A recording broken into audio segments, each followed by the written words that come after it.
So last time I explained why screens are a symptom, not the cause. Now, the obvious question is, okay, so what do I actually do? And I want to start with what not to do, because this is where most parents get stuck. They understand the reframe intellectually, but then they go right back to the same strategies that weren't working in the first place. So here's what doesn't work. Escalating monitoring, like installing more tracking apps, checking screen time reports constantly, trying to catch him breaking rules, that sort of thing. All that does is turn you into the enforcer and him into the evader. It makes screens even more appealing because now they represent freedom from surveillance. You're not reducing his need for agency, you're increasing it. Constant negotiation doesn't work either.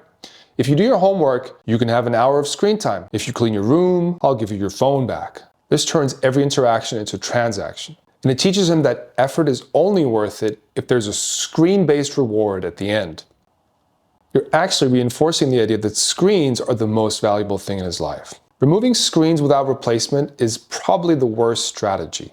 Because if screens are meeting needs that aren't being met anywhere else, and you just take them away, those needs don't disappear, right? They just go unmet. And an adolescent with unmet needs for agency and progress and clarity doesn't suddenly become motivated. Like, he becomes resentful and withdrawn. He finds other ways to avoid. He sleeps 14 hours a day, he stares at the ceiling, he gets angrier. Because you took away the one thing that was working for him and gave him nothing in return. And finally, turning screens into a moral issue doesn't work either. Framing it as laziness or addiction or weakness or lack of discipline, that just adds shame to the equation. Like, now he's not just avoiding real life because it feels overwhelming, he's also defending himself against the judgment that he's a bad person for preferring screens. Look, shame doesn't motivate, it paralyzes. Autonomy beats restriction every time.